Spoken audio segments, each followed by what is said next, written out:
Hoje nós vamos falar sobre apresentar a mensagem. Veja, a eficácia de um sermão depende do que dizemos e como dizemos. O que dizemos é importante, mas como dizemos também é importante. Então, eu já vi pessoas que até prepararam bem o sermão, escreveram bem o esboço, têm boas ideias, mas têm dificuldade de apresentar o sermão. É sobre isso que vamos falar hoje. Então, não é apenas um sermão bem escrito, um esboço bem feito, uma pesquisa bem feita, é uma apresentação bem feita. Então, a aula de hoje é sobre a apresentação bem feita. Me permitam começar com uma história pessoal. Meu primeiro sermão, eu escrevi todo ele. Escrevi detalhe, palavra por palavra. Eu treinei o sermão no espelho várias vezes. E na minha casa, o sermão dava 30 minutos. Na igreja, eu fiquei tão nervoso que o sermão deu 10 minutos. Quando eu terminei de pregar, uma quarta-feira, um irmão que estava na plataforma, um ancião, teve que se levantar e fazer outro sermão, porque ele não podia dispensar as pessoas da igreja com 8 minutos de sermão. Então eu sentei, ele pegou o microfone e fez outro sermão. E eu fiquei nervoso e disse: nunca mais eu prego. E graças a Deus que algumas pessoas me aconselharam, me orientaram e disseram: olha, não desiste, é assim mesmo. E é assim mesmo. Ninguém me falou na época o que eu queria que você ouvisse hoje, que é normal ficar nervoso, é normal esquecer o sermão no início, é normal você preparar um sermão de meia hora e na igreja, na prática, só dá 8 minutos. Faz parte da história de todo pregador. Pastor Bullion, para você ter uma ideia, um dia ele estava dando uma aula para alguns pastores e ele disse assim que a única matéria que ele reprovou no curso de teologia foi a matéria de homilética, de como preparar sermões, como apresentar sermões. Foi a única matéria que ele disse que reprovou no curso de teologia. Então, imagina, se o pastor Bullion foi reprovado na matéria de homilética, então você está na vantagem, tá bom? Então, como apresentar o sermão? Eu quero dar duas dicas iniciais de como apresentar o sermão. A primeira coisa é pregue com paixão. Pregue com paixão. Vou repetir. Pregue com paixão. Há um autor chamado Chad Bosch que ele diz assim: a verdadeira função de um pregador é perturbar os acomodados e consolar os perturbados. Vou repetir. A verdadeira função de um pregador é perturbar os acomodados e consolar os perturbados. Então você tem que ter tanta paixão ao pregar, apresentar a mensagem com tanta paixão. E eu vou explicar, não é gritar, não é bater no púlpito, mas pedir a Deus que te encha de paixão, de presença, da presença dele, de paixão pelas almas, de paixão pela palavra, ao ponto que você consiga perturbar os acomodados e consolar os perturbados. Eu gosto também da história de um ator inglês chamado Garrick, que um dia um pregador procurou, ele lotava esse ator, Garrick, ele lotava os teatros com as suas peças, que eram ficções, eram histórias criadas, inventadas, e um pregador um dia perguntou ao ator por que as pessoas lotam teatro para ver você falar, apresentar uma ficção, e as pessoas não lotam a igreja para me ouvir pregar a verdade. Você prega uma ficção, as pessoas lotam o teatro, e eu prego a verdade, as pessoas não lotam a igreja. E disse que esse ator disse assim para o pregador: a questão, amigo, é que eu apresento a minha ficção como se fosse verdade. E você apresenta a sua verdade como se fosse ficção. Você não coloca vida. O que você apresenta não tem paixão. Então, eu apresento ficção, é verdade, mas eu apresento com tanta paixão que parece verdade. E você apresenta a verdade tão sem paixão que parece ficção. Também gosto de uma história, amo essa história, de um filósofo do século XVIII chamado David Hume. Ele era um deísta, rejeitou o cristianismo, não acreditava no cristianismo, na palavra, no evangelho. E um dia um amigo viu correndo pelas ruas de Londres para ir ouvir um pregador chamado George Whitefield. Estude sobre esse pregador. Eu tenho alguns livros de biografia desse pregador, é um bom nome para você estudar, George Whitefield. E ele saiu correndo e o amigo perguntou: para onde você está correndo? E Rumi falou: eu estou indo ouvir a pregação de George Whitefield. E o amigo perguntou: mas você acredita no que ele prega?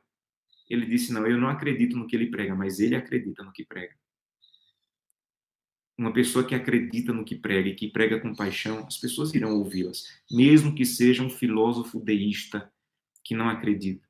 Mas quando as pessoas acreditam no que pregam, alguém vai ouvir. Então, acredite, pregue com paixão. Segunda dica, entenda ao apresentar a mensagem, entenda a diferença entre claridade e superficialidade. Outro dia eu ouvi o pastor Bulhão contando uma história que ele estava sentado ouvindo um sermão e um jovem pastor foi pregar e não sei se para tentar chamar a atenção e o pastor Bulhão que estava ali ouvindo, mas ele estava pregando sobre a volta de Jesus e ele disse assim, irmãos, os parâmetros da globalização apontam para os eventos escatológicos como preâmbulo da parousia. Vou repetir. Irmãos, os parâmetros da globalização apontam para os eventos escatológicos como preâmbulo da parousia. Eu imagino que as pessoas prenderam a respiração com essa frase, mas não entenderam nada. Ele poderia ter dito a mesma coisa com essas palavras, irmãos, tudo o que está acontecendo no mundo hoje é uma evidência de que Jesus está perto de voltar. Ele falou a mesma coisa, mas de uma maneira que as pessoas entenderam. Então, fale com claridade, não confunda simplicidade com superficialidade, nem confunda profundidade com complicação. Um sermão pode ser simples, extremamente simples e profundo, mas eu já ouvi também sermões complicados e superficiais. Então, prefira o sermão simples e profundo. Prefira o sermão simples e profundo. Spurgeon, dando aula para os alunos dele sobre pregação, ele disse assim, Jesus falou, alimente as minhas ovelhas, alimente os meus cordeiros. Mas alguns pregadores falam tão difícil e colocam a verdade, o sermão, tão alto, que é como se Jesus tivesse dito, alimente as minhas girafas e não alimente os meus cordeiros. Deus não pediu para você colocar o sermão tão alto, nas nuvens. Não, é para alimentar o cordeiro. Coloca mais baixo, fala de maneira simples. As pessoas não estão, meus irmãos, no terceiro céu. Você não precisa pregar dizendo magnânimo Senhor, glorioso, excelso. Não. Use palavras simples. Palavras comuns para as pessoas. Tenha cuidado com os jargões ao apresentar. Os jargões religiosos ou teológicos. Então, às vezes, a gente diz assim, a pena inspirada. Gente, você até pode entender o que é a pena inspirada, mas eu acredito que um novo converso, um visitante, não faz ideia o que é a pena inspirada. Então, não fale pena inspirada. Os pais da nossa fé. Ok, até faz sentido para você, mas os pais da nossa fé, quem são os pais da nossa fé? É meu avô? É meu tataravô? Às vezes a gente fala assim, o seu nome é escrito no livro. Pronto. Você entende o que é isso. Um adventista que tem tempo de igreja até pode entender, mas um visitante, um novo converso, não faz ideia do que você está falando. O seu nome escrito no livro. Até quando a gente fala o seguinte, a segunda vinda, eu já ouvi muito isso. Irmãos, a segunda vinda. Segunda vinda de quem? O que é segunda vinda? Então, fale. Abraham Lincoln diz o seguinte, fale para as pessoas mais humildes entenderem. Fale para as pessoas mais humildes entenderem. E os demais não terão dificuldade nenhuma em compreender. Entendeu? Eu sempre quando termino de pregar, ou geralmente é muito comum eu perguntar para os meus filhos o que eles entenderam. Tá aí. Se uma criança entender o seu sermão, fica tranquilo, é isso aí. Se você conseguir pregar de forma que uma criança entenda o que você quis apresentar, você apresentou bem a mensagem. Então, inicialmente, ao apresentar a mensagem, eu quero dizer essas duas coisas para vocês. Guarda aí na cabeça, tá bom? Pregue com paixão. Pregue com paixão. Segundo, prefira a simplicidade. Prefira ser claro. Prefira pregar de maneira que as pessoas mais simples do auditório entendam. Agora, alguns aspectos práticos ao apresentar a mensagem. Vamos lá. Há um psicólogo chamado Albert Mehrabian que ele diz que 7% da mensagem é o que o orador fala. 7% do que as pessoas compreendem numa mensagem é o que você fala. 38% é a sua entonação de voz, uma voz clara e segura. E 55% é a expressão facial e corporal. Em outras palavras, quando você prega, às vezes, a expressão do seu corpo, a sua voz, ela faz com que a mensagem seja mais compreendida do que simplesmente as suas palavras. Então, por exemplo, se um pregador diz assim, irmãos, isso que eu vou falar agora é de suma importância. Mas se ele fala com a voz vazia, sem expressão, com o corpo todo amolecido, as pessoas vão prestar mais atenção na sua postura e no tom da sua voz do que no que você disse. Então você falou de maneira tão fraca, de maneira tão sem vida, que você vai dizer assim, o que eu vou falar é de suma importância. As pessoas não vão acreditar que o que você vai falar é de suma importância, porque o tom da sua voz e a sua expressão corporal não mostra que o que você vai falar é de suma importância. Então, se você vai falar uma coisa de suma importância, a sua voz tem que expressar isso, a sua expressão facial tem que expressar isso, os seus gestos têm que expressar isso. Então, as pessoas vão acreditar, segundo a pesquisa desse psicólogo, mais na sua expressão de voz e na sua expressão corporal do que você falar que você vai falar é importante. Então, a sua expressão, aquilo que você fala, e muitas vezes, ao transmitir a mensagem, o que atrapalha a nossa expressão é o nervosismo. E eu tenho muitas perguntas aí que colocaram sobre nervosismo. Pastor, eu fico nervoso. Pastor, como eu faço? Amigos, eu prego há 30 anos e eu nunca perdi o nervosismo. Nunca. Estou sendo muito sincero com vocês. E sabe de uma coisa? Eu peço a Deus todas as vezes que estou preparando o sermão para nunca perder o nervosismo. Nunca. Porque quando eu estou pronto para pregar e me vem aquele nervosismo, eu vou para Deus para depender dele. Então eu peço a Deus, Deus nunca me deixe estar tão seguro como pregador que eu não tenha nenhum tipo de nervosismo. O que você tem que aprender não é a perder completamente o nervosismo, é a controlar, não deixar que ele controle você. Porque se você tiver um pouco de nervosismo, isso vai levá-lo a depender de Deus. Quando eu vou pregar, gente, eu tenho a convicção de que aquilo é algo tão grandioso, que aquilo é um solo sagrado, que é mais do que a minha capacidade. E isso me deixa nervoso. Então, o que você tem que ver, e eu vou tentar dar algumas dicas, é fazer com que o nervosismo não domine você ao ponto de atrapalhar a mensagem. É aprender a conviver com o nervosismo. Estou vendo aqui o Célio dizendo que prega 20 anos, 27 anos e também fica nervoso algumas vezes. Eu também.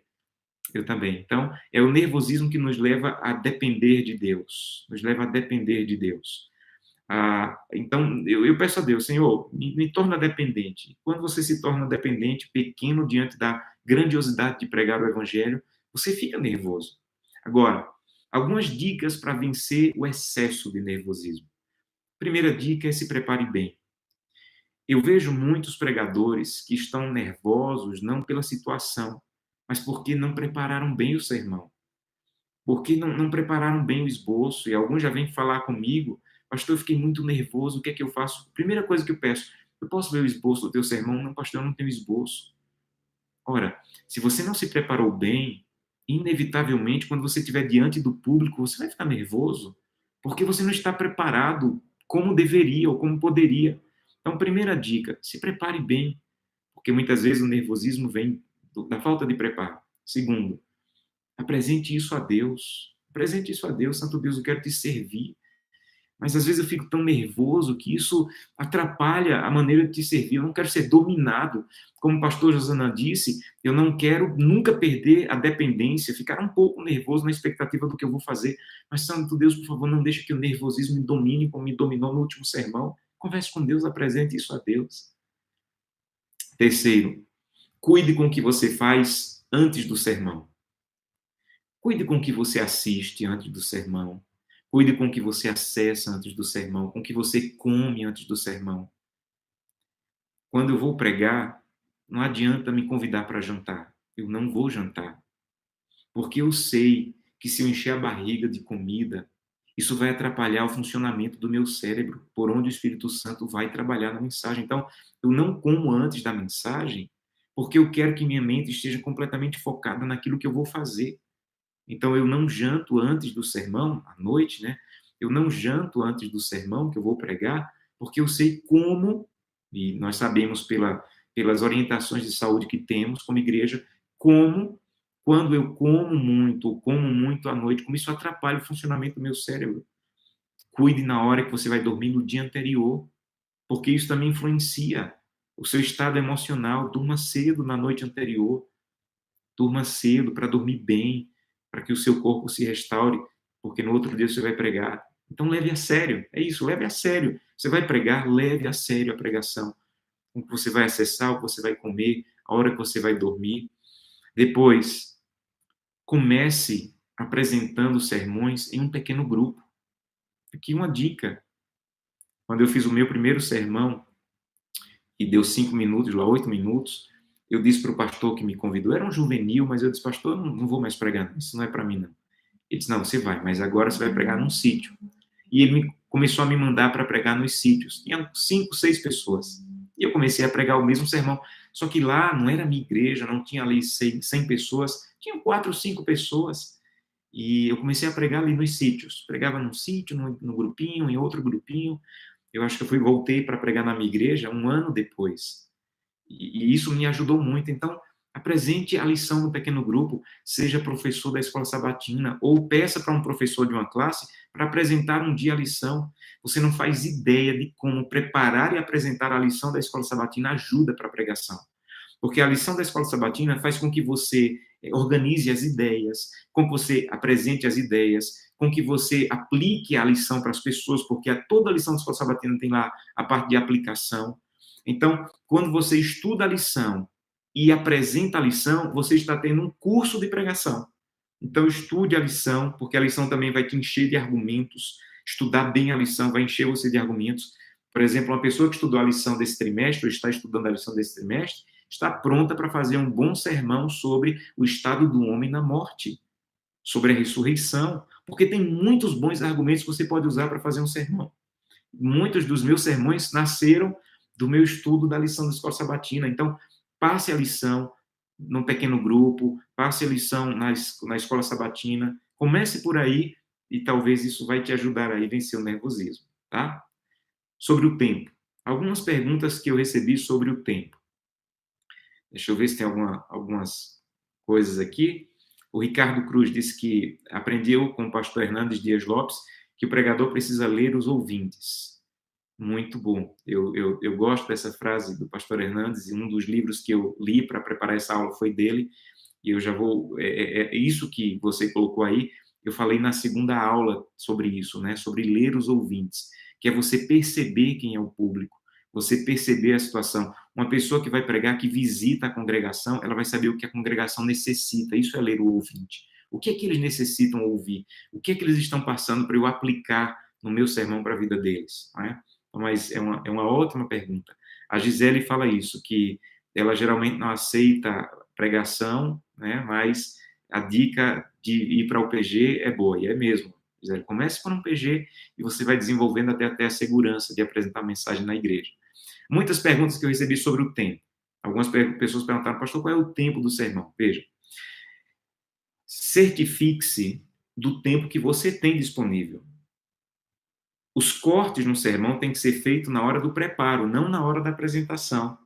Então, você não pode ter 20 minutos para pregar e ter um sermão longo demais. Quando alguém me convida para pregar, eu pergunto 3 coisas. Primeiro, quanto tempo eu tenho? Qual é o tema que você quer que eu apresente? E quem é o público? Tem muitos visitantes? Esse dia que eu vou pregar tem muitos visitantes? A igreja tem muitos jovens? Eu sempre pergunto isso. Quanto tempo você me dá? Se você me der 20 minutos, eu digo, fica tranquilo, se você me der 20 minutos, eu vou pregar em 20 minutos.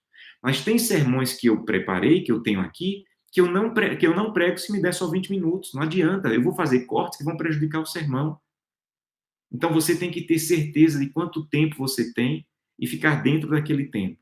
Fique dentro do tempo. O ideal, ainda mais numa era tão conectada que as pessoas parecem que não conseguem mais prestar atenção por muito tempo, não passe de 30 minutos, apresente uma boa mensagem em 30 minutos, mas entre 30 e 40 minutos no máximo, fique ali, não demore muito tempo no sermão. Nessa era, as pessoas não aguentam muito tempo paradas, sem ver uma tela passar. Então, o tempo. Determine ou pergunte qual é o tempo que você tem e fique dentro do tempo. Um dia, um pregador recebeu uma carta de Ellen White e ele não teve coragem de abrir, porque ele disse, Ellen White vai me falar uma coisa dura aqui.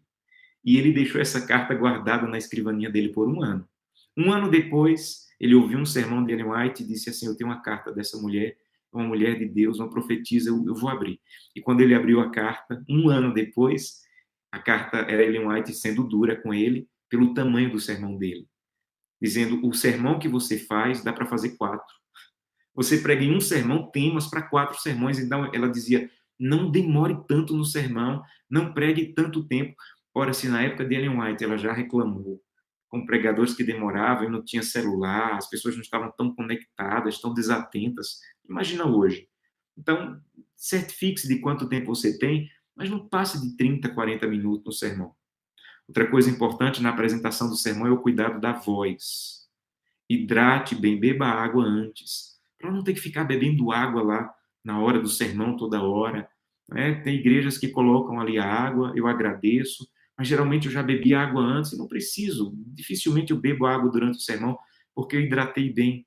Agora, uma outra coisa sobre a voz, amigos, é o seguinte: tenha cuidado e peça ajuda, talvez, de pessoas. Vou falar mais sobre isso à frente.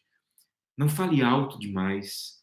Tem pessoas que gritam demais no sermão e às vezes nem percebem, porque ela já tem o hábito de falar muito alto. Tenha cuidado com o tom da voz. Nem fale muito alto, nem fale também muito baixo, com o microfone muito longe da boca. Como é complicado você ouvir um sermão de uma pessoa que ela fala de maneira tão baixa, o microfone tão longe, que você não entende direito o que ela está falando. Não fale também muito rápido.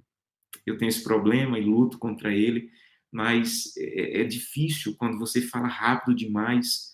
Você nem pode falar rápido demais e nem pode colocar muita pausa. Tem gente que prega e fala uma palavra, aí dá uma pausa. Aí dá pausa demais no sermão, e aquilo dá um desespero. Então, nem fale rápido demais, nem coloque pausa demais na sua voz.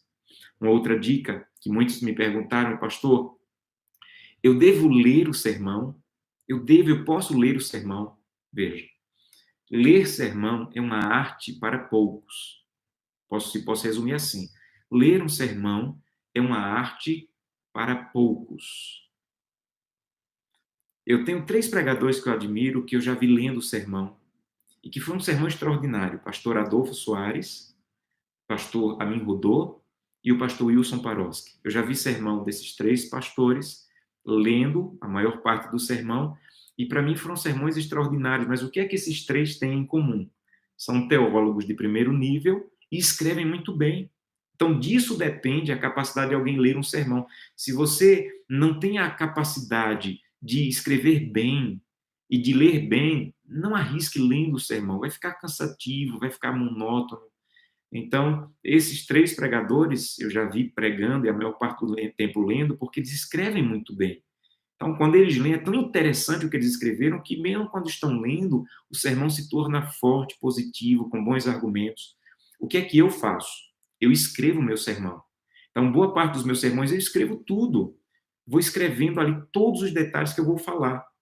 Aí eu pego aquilo que eu escrevi e eu vou fazendo um esboço olhando para o que eu escrevi, colocando ali as principais partes, as frases que vão me lembrar, as transições do sermão de uma ideia para outra, e eu escrevo o esboço. Às vezes eu escrevo 3 esboços, até eu conseguir escrever o esboço sem precisar olhar para o que eu escrevi. Vou repetir: eu escrevo todo o sermão, e depois eu pego esse sermão escrito e faço um esboço ali pequeno, apenas com algumas frases que me lembram do sermão. Eu faço um esboço, jogo fora. Faço um outro esboço, jogo fora. Até que lá no terceiro sermão eu consigo fazer o esboço, aquelas frases principais, sem que eu precise olhar para o sermão escrito. Então, é esse esboço, não o sermão escrito, é esse esboço que eu levo para o púlpito, que eu coloco dentro da minha Bíblia.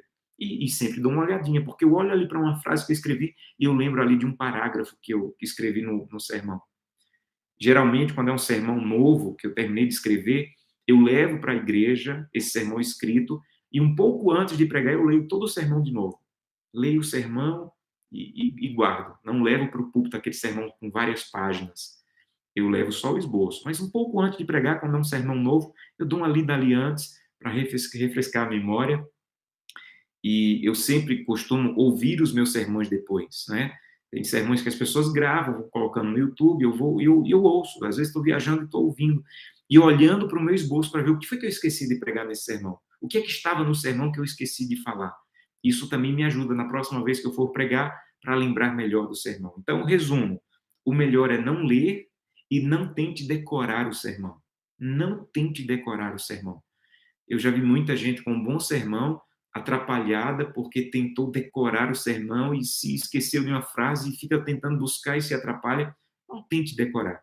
Leia o sermão, se você quiser, escreva o sermão, mas faça um esboço pequeno para você levar apenas as principais partes do sermão que vão te ajudar a lembrar as partes do sermão, as transições do sermão e aquelas partes mais difíceis do sermão. Uma outra dica na hora de apresentar o sermão, que são alguns cuidados, e aqui para mim é muito importante, não queira ser polêmico ao apresentar sermões. Há pessoas que olham para a internet. Quem faz sucesso na internet? Quem faz sucesso é quem é polêmico.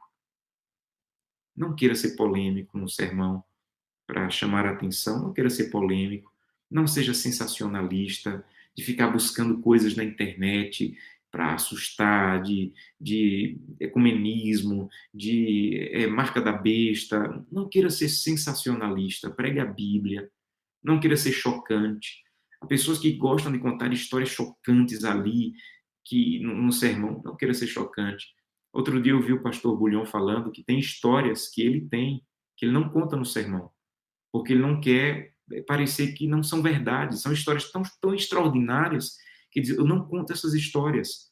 Ele diz que está escrevendo um livro com essas histórias e que vai publicar, mas ele não conta nos sermões porque ele não quer que as pessoas ouçam e digam assim, será que é verdade? De tão chocante que é aquela história.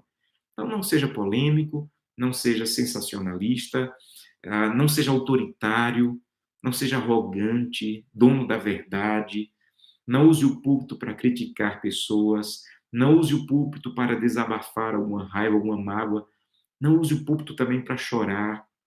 Eu já vi alguns sermões até bons, mas a pessoa como que se descontrolou emocionalmente, chorou demais e começou a soluçar, e isso atrapalha o sermão. Então, muitas vezes eu já me emocionei no sermão profundamente, até já chorei, mas um choro controlado. Então, ao apresentar o sermão, cuidado com isso. Não imite estilo de ninguém. Então, uma dica muito importante ao apresentar o sermão.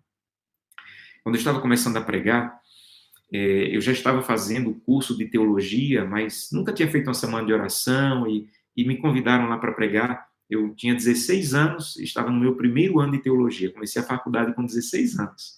E não tinha experiência como pregador, mas tinha que pregar porque agora fazia teologia. E uma pessoa importante para mim disse assim, olha, você não vai ser um bom pregador, porque você não grita.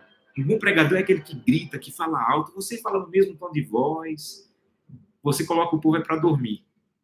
E aquela pessoa era importante para mim, aquilo ficou na minha cabeça. Eu disse assim, não, eu vou ter que gritar no sermão. Essa pessoa tem razão. Um bom pregador, ele fala alto, ele grita.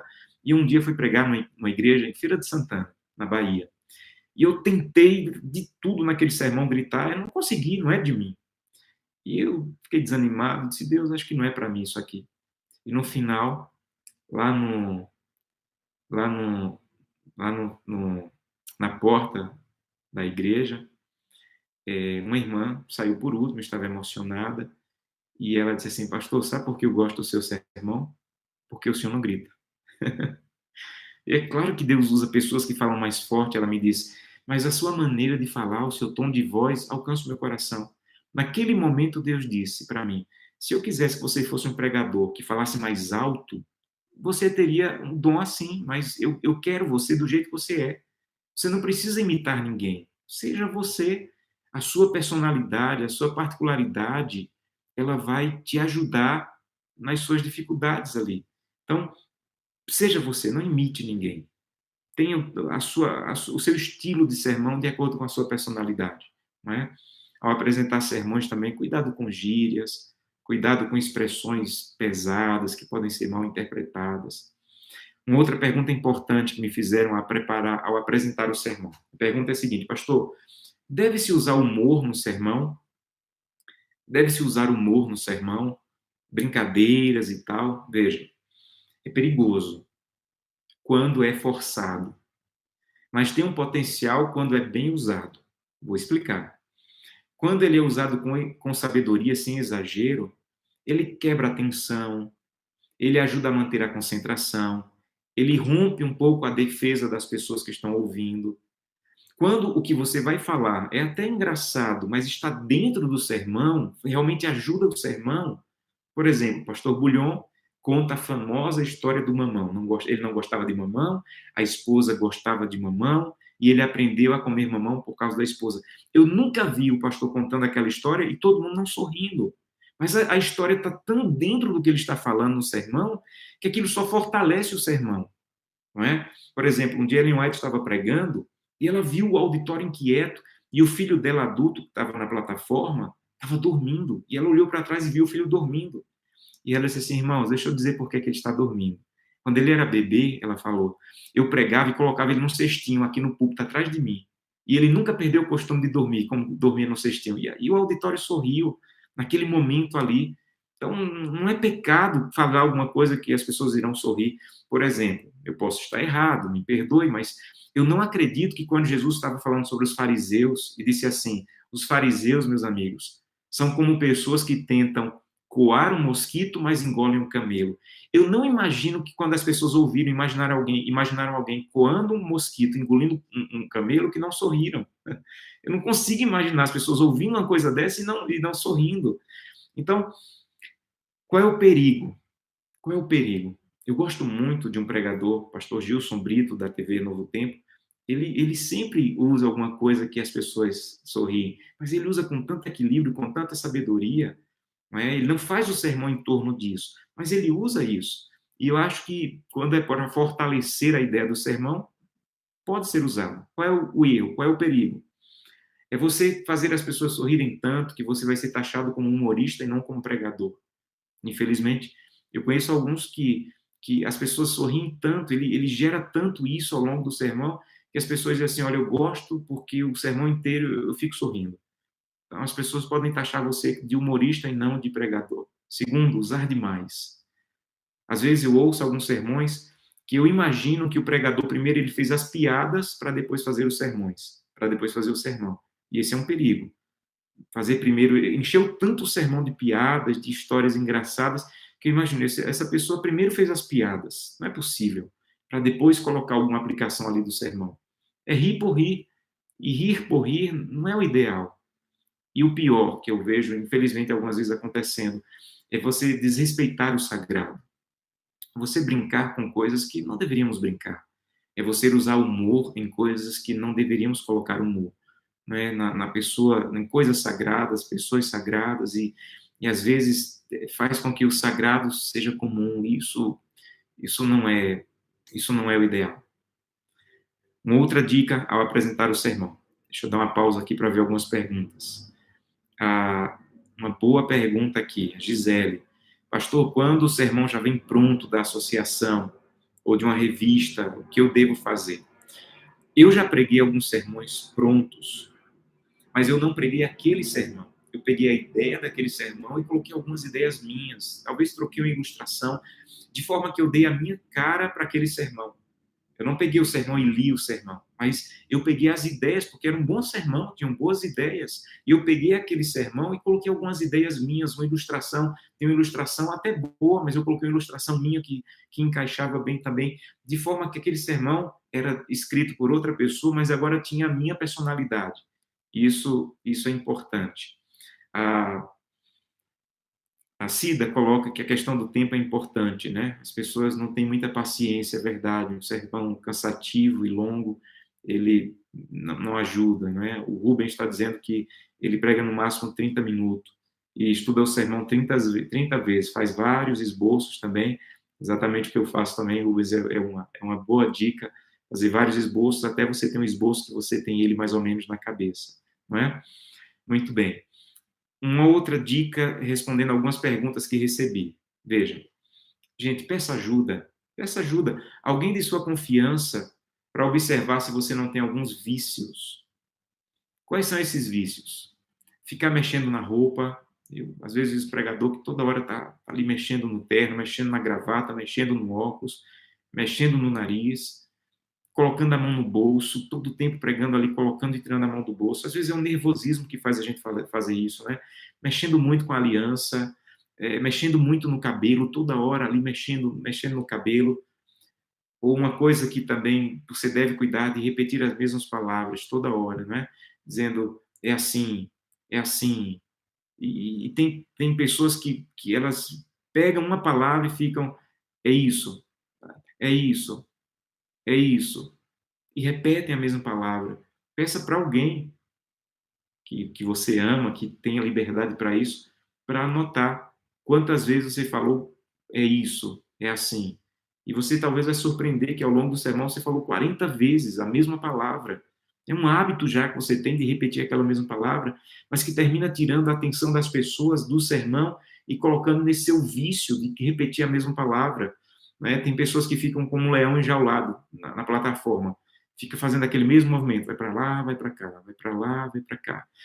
Ou ficam só olhando para baixo, olhando para as paredes, mas não olha para as pessoas, ou se debruça sobre o púlpito.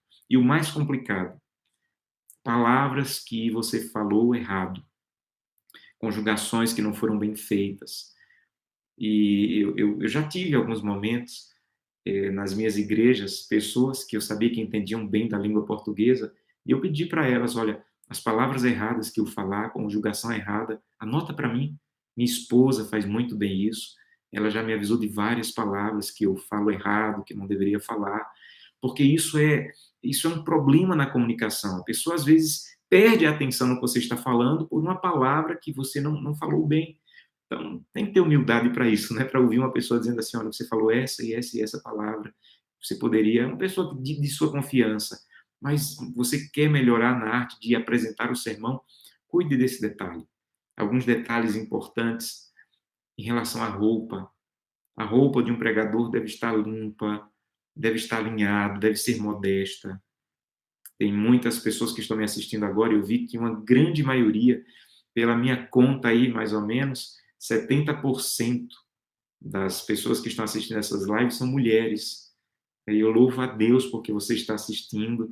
E as mulheres, elas têm a capacidade maior que os homens de aprender a aula anterior, de aplicar para a vida das pessoas, de colocar, chegar ao coração.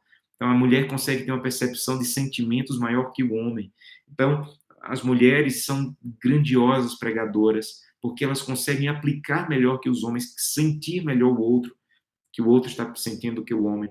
Mas nesse ponto, homens e mulheres devem ter cuidado. A roupa estar limpa, estar alinhada, ser modesto, o sapato estar limpo, está limpo. Eu lembro que um dia eu fui pregar em um lugar e o meu sapato estava sujo, tinha passado por alguns lugares com lama e foi para o púlpito e o sapato foi desse jeito. E no final uma irmã disse, pastor, olha, me perdoa, mas eu fiquei prestando tanta atenção, eu perdi a atenção por causa do sapato, tenha cuidado com isso. Eu agradeci a irmã, ela tem razão, às vezes a pessoa é muito detalhista e ela fica olhando ali para um detalhe, perde o sermão, e ela pode até perder a atenção, mas que não seja por meu motivo, entendeu?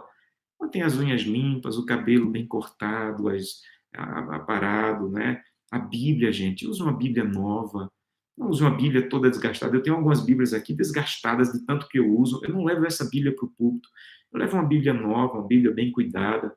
Há um texto do Espírito de Profecia da escritora Ellen White, a profetisa Ellen White, que eu quero ler para vocês, que diz o seguinte, presta bem atenção. Um pastor, aqui ela está falando sobre o pregador, né, sobre um pastor que pregava. Às vezes o pastor ou o pregador, ele é negligente com o seu vestuário e ele fere pessoas de bom gosto que estão escutando. Os que estão em falta a esse respeito devem corrigir os seus erros e ser mais ponderado. O seu vestuário, muitas vezes, testifica contra você e dá a impressão de que o povo que você representa é desleixado e descuidado e que não cuida da sua maneira de vestir. E muitas pessoas não irão prestar atenção por esse motivo. Forte isso, né? Então, há pessoas que são mais sensíveis, mais detalhistas, e às vezes ela ouve e diz assim, olha, a mensagem que ele está pregando deve ser tão desleixada como ele está se vestindo. Então, cuidado com isso. Uma outra pergunta importante que eu recebi muito, sobre ilustrações. Pastor, como eu devo apresentar o sermão? Como eu devo usar ilustrações? Veja, é importantíssimo ilustrações. As ilustrações, elas deixam o sermão mais claro. As ilustrações, elas dão descanso no sermão. As ilustrações, elas ajudam a gravar a verdade na mente, no coração das pessoas. Agora, algumas dicas que eu uso para ilustração. Primeiro, eu coleciono ilustrações. Eu tenho aqui na minha biblioteca uma pasta com várias ilustrações que eu escrevo e que eu divido por temas. Ilustrações sobre isso, ilustrações sobre aquilo. Mas as melhores ilustrações não são essas. As melhores ilustrações são de observar e conversar com as pessoas.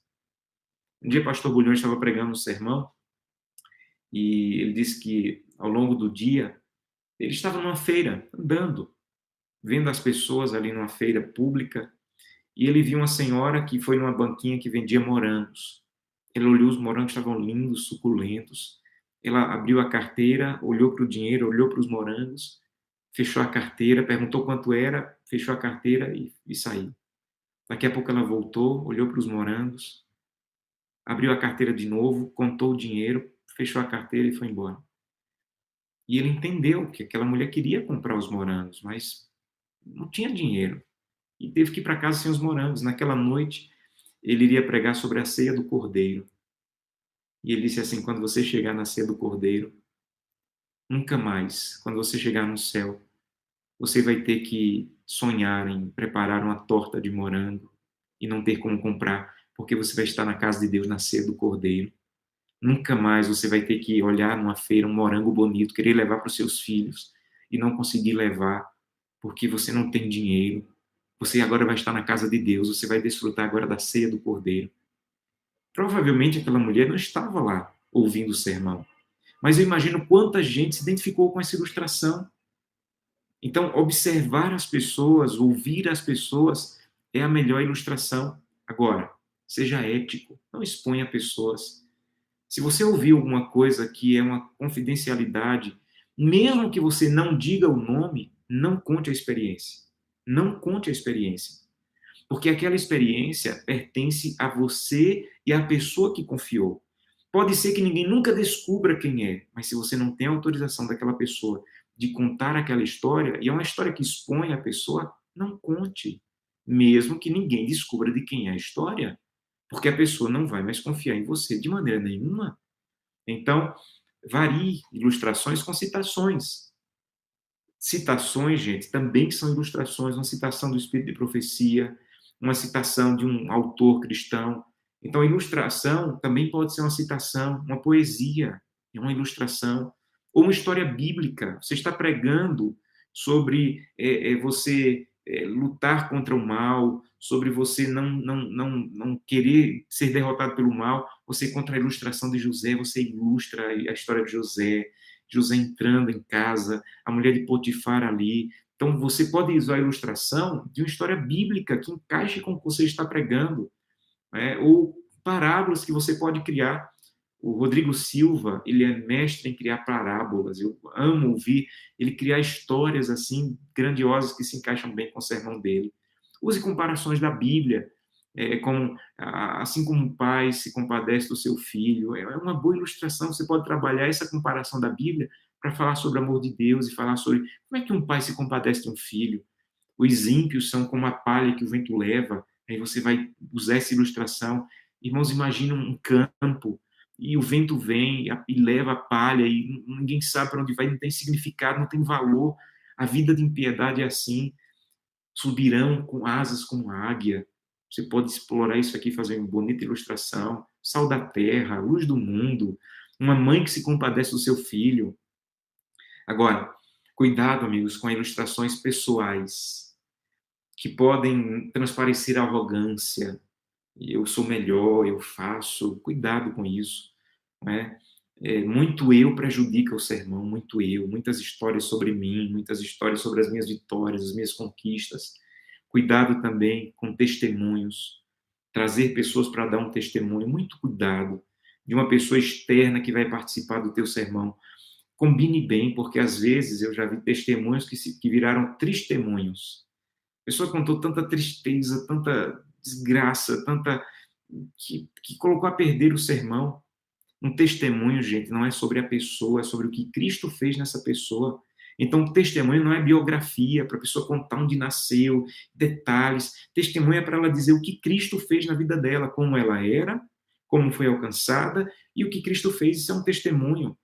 Então, às vezes, o testemunho que não está bem combinado toma muito tempo, sai completamente do tema do sermão. Então, testemunhos é um assunto delicado que é bênção quando é bem combinado, quando você dirige o testemunho. Não é? Ilustrações devem ser simples e objetivas. Uma ilustração que você tem que explicar, fazer entender o que você quis dizer, não use.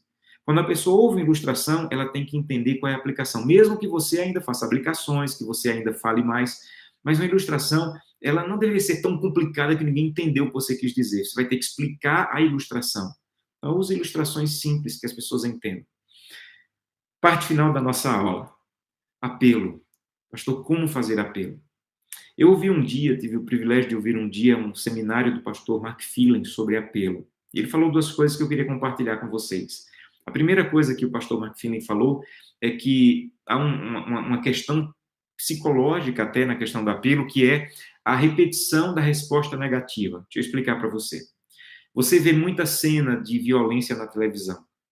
O lógico é que quando você visse uma cena de violência, você fosse ajudar. Mas como você está vendo na televisão e é uma coisa encenada, é uma coisa falsa, você não reage, porque na televisão é uma cena falsa. De tanto assistir cenas falsas e você não agir, de tanto dizer não preciso agir, é uma cena de televisão. Quando aparecer uma cena de verdade, você vai passar e não vai dar importância, de tanto que sua mente aprendeu a ver cenas de violência na televisão sem reagir. A mesma coisa se aplica, sua mente funciona do mesmo jeito quando você ouve mensagem e você ou sempre diz não, ou ninguém te convida a dizer sim. De tanto só ouvir um sermão e ninguém te convidar para assumir, para tomar uma posição, para se levantar, a sua mente ela começa a repetir a resposta negativa. Então, quando a pessoa ouve um sermão, ela deve ouvir um apelo.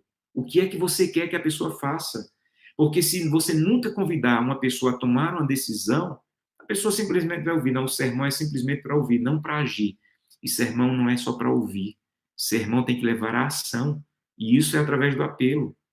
Uma segunda coisa que ele falou nesse seminário que eu achei importante é que os pensamentos que se tornam ação se fortalecem. Vou repetir. Os pensamentos que se tornam ação se fortalecem. Uma pessoa, ela tem uma pequena inclinação para acreditar no sábado bíblico e achar que deve ser guardado o sábado. Ela só tem uma pequena inclinação. Mas se ela ouve um sermão sobre o sábado e o pregador pede para ela se levantar, decidindo guardar o sábado, aquele pequeno pensamento que se tornou ação se fortalece. Então agora ela só pensava um pouco sobre o sábado, agora ela se levantou sobre o sábado. Isso vai fortalecer a crença que ela tinha, que antes do sermão era pequena. Então, uma ação, ela fortalece os pensamentos de decisão. Agora, o que fazer e não fazer no apelo? Primeiro, o que fazer? Seja claro. O que é que você espera que as pessoas façam? Você espera que as pessoas aceitem o batismo? Então, deixe isso claro. Você espera que as pessoas aceitem o estudo bíblico? Deixe isso claro. Você espera que as pessoas peçam perdão? Deixe isso claro. Você espera que as pessoas se levantem para que você ore por elas? Deixe isso claro. Outro dia eu vi um apelo que o pregador dizia assim, ele queria pregar convidando as pessoas para o batismo, mas ele disse assim, quantos gostariam de dar o passo decisivo de iniciar uma caminhada com Cristo e começar hoje uma nova história? É bonito, mas ele não falou nada. As pessoas simplesmente levantaram, mas não sabiam que estavam levantando pelo batismo, porque ele não falou isso. Então, seja claro. Olha, eu quero convidá-los agora a tomar a decisão pelo batismo. E você vai falar, mas você tem que deixar claro o que você espera. Use textos bíblicos no apelo. Hoje é o dia da salvação. Todo o que tem sede, vinde às águas. Vinde a mim, todos que estão cansados e sobrecarregados. Então, use textos bíblicos na hora do apelo e escolha com sabedoria a música de apelo. Uma música assim, que se encaixe bem. Né? Algumas pessoas gostam de usar ali um fundo musical no período do apelo. É outra coisa que é útil, né? que prepara as pessoas para o final. Gente, há pessoas que não abrem o coração pela mensagem, mas abrem pela música. A música tem um poder poderoso de entrar em lugares do coração que às vezes o sermão não alcançou. Às vezes o seu sermão chegou aqui e a música faz o sermão chegar aqui. no coração. Então, use músicas. Para concluir, eu queria concluindo dizendo o seguinte para vocês. Veja, há uma história na Bíblia que aparece nos 4 evangelhos. E quando uma história aparece nos 4 evangelhos, preste atenção nessa história. Porque os evangelistas viram ela com tanta importância que decidiram os 4 contar a mesma história.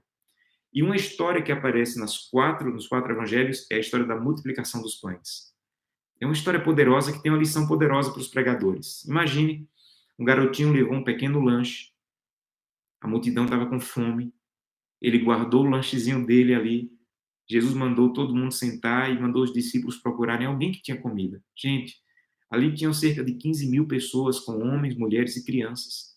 E os discípulos vão procurando, encontram um garotinho que estava com pão de cevada, 5 pães e 2 peixinhos. Quando a Bíblia diz que o pão é de cevada, o que a Bíblia está querendo dizer é o seguinte: existiam 2 maneiras de fazer pão na época de Cristo, principais: cevada e trigo. Cevada era para os mais ricos, ou desculpe, trigo era para os mais ricos, cevada era para o mais pobre. Então, quando a Bíblia diz que o pão era de cevada, estava dizendo que o menino era humilde, era pobre, porque eram os pobres que comiam pão de cevada porque era mais barato. E 2 peixinhos. Agora os discípulos chegam para ele e dizem assim: garoto, a gente vai precisar desse peixinho, Jesus vai fazer alguma coisa aqui com eles, a multidão está com fome. Imagina chegando para esse menino e dizendo: a gente está precisando do teu lanchinho, está precisando dos teus pães e dos peixinhos. Agora eu imagino o garotinho pensando: mas o que é que o meu pãozinho e o meu peixinho significa diante dessa multidão? Como é que tão pouco vai alimentar tantos? Segundo, esse pão é de pobre. Minha mãe fez um pãozinho de cevada. Como é que um pãozinho tão pobre vai agradar? Tem gente rica aqui que talvez nunca tenha comido pão de cevada. Imagina o garotinho pensando nisso. Como é que um pãozinho simples, preparado talvez de uma maneira que as pessoas não gostem de comer, minha mãe prepara de um jeito que talvez alguém não goste, mas é Jesus que está pedindo, eu vou entregar. É Jesus que está pedindo, eu vou entregar. E a Bíblia diz que quando aquele pãozinho simples, com aqueles peixinhos simples, chegaram na mão de Jesus, todos comeram e se fartaram. Toda vez que eu preparo um sermão, eu penso nisso. Eu digo: Santo Deus, o que eu preparei aqui, Senhor, como é que vai alimentar tanta gente? Quando eu estou numa igreja, eu digo: Senhor, eu preparei esse sermão, mas tem muita gente aqui. Como é que esse meu pãozinho de cevada vai alimentar tanta gente? Esse povo está precisando de lasanha, Senhor, essa noite. E o que eu tenho aqui é um pãozinho de cevada com uns peixinhos. O que eu preparei no escritório é muito simples, Senhor. Entenda, os seus melhores sermões são apenas um pãozinho de cevada e uma sardinha magra. Não é loucura imaginar que isso é incapaz de alimentar uma congregação? Um pãozinho simples, um sermãozinho simples, mas sabe o que é que você faz? Você pega esse pãozinho simples que você preparou, pega esse peixinho simples que você preparou no seu sermão e você leva para Cristo. E Cristo é capaz de pegar um pãozinho simples e um peixinho simples e alimentar uma congregação, uma multidão. Então leve para Jesus o seu sermão. Você terminou de preparar, leve para Cristo: Senhor, agora eu vou apresentar o sermão. Porque em última análise, amigos, o verdadeiro pregador é o Espírito Santo, que vai usar o que você preparou. O que você preparou é muito simples. Você fez da melhor maneira, mas é simples, porque sempre vai ser simples diante da grandiosidade da palavra de Deus. É Ele que vai fazer com que esse pãozinho simples alimente pessoas. E é impressionante quando você faz isso, como Jesus não apenas multiplica o seu esforço, como ele também cria fome nas pessoas pelo que você preparou. Quantas vezes eu já me emocionei com pessoas dizendo assim: pastor, isso que o senhor falou, isso aqui chegou ao meu coração, só que eu nem lembrava que tinha falado aquilo no sermão. Eu já ouvi pessoas dizendo assim: pastor, alguém na igreja lhe contou o que eu estou passando? Eu digo: não, eu nunca vim nessa igreja. Pastor, mas o que o senhor falou é exatamente o que eu estou passando. E a pessoa, sabe o que é isso? É que Jesus pegou o meu pãozinho de cevada e alimentou as pessoas. Entenda uma coisa: existem grandes oradores, mas não existem grandes pregadores. O que existe é apenas um grande Cristo que faz coisas grandes quando nós levamos um sermão simples na mão dele. Então, existem grandes oradores. Eu conheço muitos grandes oradores, mas não existem grandes pregadores.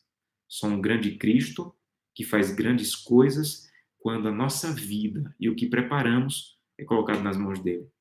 Havia um pregador chamado A.J. Gosip, um pregador da Irlanda, um pastor da Irlanda, que ele conta que um dia teve uma semana muito cheia, muito difícil, com muitos problemas na congregação dele, e foi impossível naquela semana ele preparar bem o sermão como ele sempre preparava. Ele sempre dedicava tempo para preparar o sermão, mas foi impossível.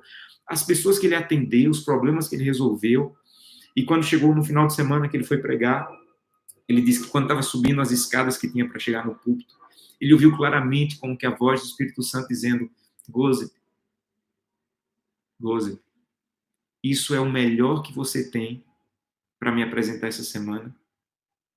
E ele disse: Senhor Jesus, por tudo que eu passei essa semana, ele falou mentalmente com Jesus: Senhor Jesus, por tudo que eu passei essa semana, esse é o melhor que eu tenho.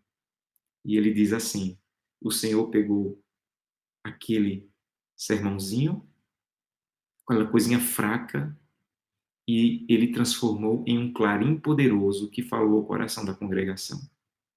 É isso que eu peço a Deus sempre. Sempre que eu vou pregar, eu digo: Senhor, se tiver alguém para pregar, está aqui o sermão, mas se tiver alguém que é a tua vontade, então manda o pastor e dizer: pastor, me perdoa, mas tem alguém que vai pregar hoje no seu lugar. Senhor, eu estou pronto para sair e deixar quem é. Mas se for eu, então pega esse sermãozinho, esse pãozinho de cevada e alimenta essa congregação, porque eu não vou conseguir, Senhor. É muito fraquinho isso aqui, mas nas tuas mãos, isso aqui pode alimentar uma multidão e pode saciar uma multidão. Então, dê a sua pequena merenda para Cristo. E confie que ele pode alimentar a congregação, o povo dele, com esse sermão que você preparou com cuidado, com o melhor que você pôde. E ele é capaz de alimentar multidões com um pãozinho simples de cevada e um peixinho. Que Deus te abençoe para isso. Que Deus te abençoe poderosamente para isso. Algumas palavras finais aqui, algumas pessoas colocando aqui. A Cássia Dantas, muito obrigado. Augusto, colocando aqui no Instagram. Muito bem, Augusto, exatamente. O que não podemos esquecer é que quem é cultuado é Deus. Muito, muito importante isso. O sermão, a Cida, acho que dizendo aí que já tirou um sermão aí dessa história dos pães. É isso mesmo, Deus seja louvado. Amém. Última aula, nós teremos na próxima semana. Eu vou apresentar alguns sermões para vocês. Eu vou apresentar alguns pregadores que eu gosto de ouvir, que me ajudam. Eu vou apresentar alguns livros que eu leio, que podem te ajudar a complementar. E eu vou apresentar para você as ferramentas que eu uso para fazer os meus sermões, os comentários que eu uso, as bíblias de estudo que eu uso. E eu vou com vocês fazer alguns sermões, tá? Então, a próxima aula, pelo YouTube, no canal Primeiro Reino, você entra lá no YouTube, Primeiro Reino, vai encontrar, se inscreva no canal, e na próxima quinta-feira, às 8 horas, nós teremos essa aula. Que Deus abençoe vocês, espero que tenha sido útil aí para a sua vida, para o seu ministério, e que Deus possa usá-lo poderosamente para levar a palavra de Deus. Vamos orar? Querido Deus, muito obrigado pela oportunidade, Senhor, de transmitir hoje essa live. Muitas pessoas acompanharam e eu espero que tenha sido útil para a vida delas, que elas tenham aprendido algumas dicas para colocar em prática, algumas coisas que elas já sabiam, mas relembraram, mas que sejamos mais úteis e poderosos em tuas mãos para preparar o sermão, para apresentar o sermão. Que de maneira clara e poderosa o Senhor use cada pessoa aqui que está começando ou que já prega, para que possamos fazer cada vez mais e melhor por tua causa. Eu te peço em nome de Jesus. Amém. Uma boa noite a todos. Que Deus abençoe vocês. Um grande abraço. Obrigado por nos acompanhar em mais essa live. Deus abençoe vocês.